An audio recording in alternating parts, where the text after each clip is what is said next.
Hey guys, it's Matters Monday again, and today I'm gonna pour out my heart a bit more, because I think a big question a lot of you are asking is the same one I ask: Where is God in 2020? Has He left us? But for this one, I think we need a more serious conversation. So let's step into my office. It Matters Mondays.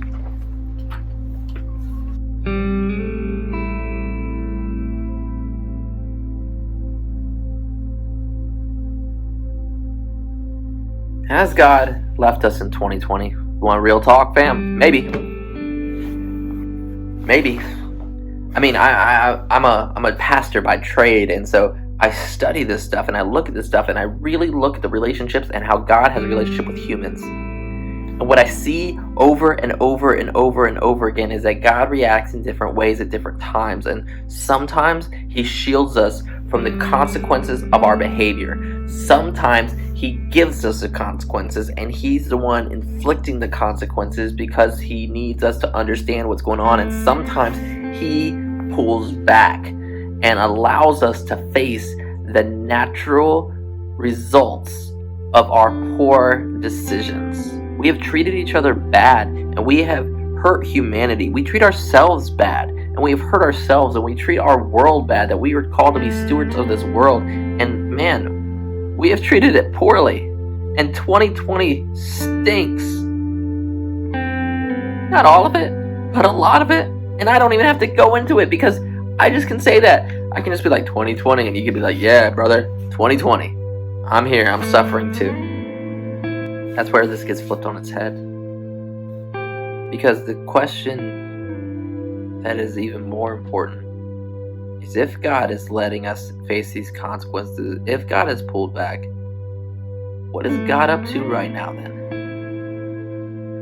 And what I see repeatedly throughout the story in the Bible of who God is, that articulates the thoughts and minds and attitudes and actions of God, what I see repeatedly is that we have a suffering God. We have a God who grieves in His soul. A lot of people think the God of the Old Testament is angry. That's not usually the case. There are parts where He's angry, but usually He's grieved in His soul, is what it's described as. He's pained when we are in pain. He hurts when we hurt others. He hurts when we hurt ourselves. He hurts when we hurt His creation. He is full of sorrow and grief with us and for us when we don't even know to grieve ourselves. He is experiencing a 2020 moment at all times whenever we're facing a 2020 moment, or when we don't know we're facing it, and He grieves for us because we're not living our best life. We're not living our best life because He is the key to the best life, and if we're not living with Him and following Him, we can't achieve that best life. And He's grieved over the broken relationships, and He's grieved over the broken marriages, and He's grieved over death. That wasn't what it was supposed to be. He allowed us to go there because He created us, and He wanted people who came along with Him, and not just robots. But when we make these choices, and He knew they were inevitable, but it still hurts. I had kids knowing they would hurt me. I think every day I'm grieved over choices they make. And I knew I would be. At some level, I thought, maybe it'd be all rainbows and sunshines and my kids would be perfect. But no, I knew they would be screw-ups too, because they came from me and I'm a giant screw-up. But we don't have a God who doesn't suffer too.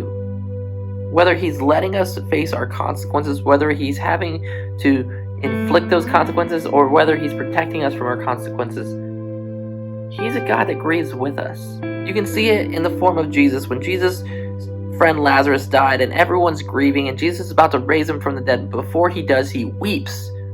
It doesn't tell us why, but I think He was grieving with His friends that were hurting. I think He was grieving for the pain that Lazarus went through. I think He was grieving because Lazarus would face real death again one day, even after this.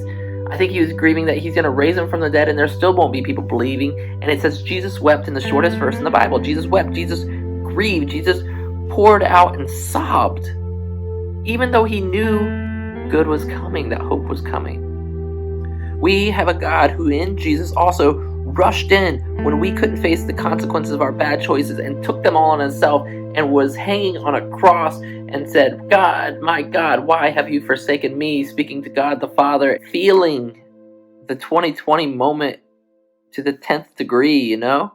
We have a God who suffers too. So has God abandoned us? Man, I don't think so. It's just not his character. But regardless, I know we have a God who suffers too, who hurts too, and is reconciling and not leaving us for bad. Because whatever people leave for bad, God uses for good. God will use our scars, our pain. God will use our hurt, and he will change it into something glorious. I hope you believe that today. And I hope you can find the hope. You won't be put to shame by the hope in God. You have a God who suffers with you.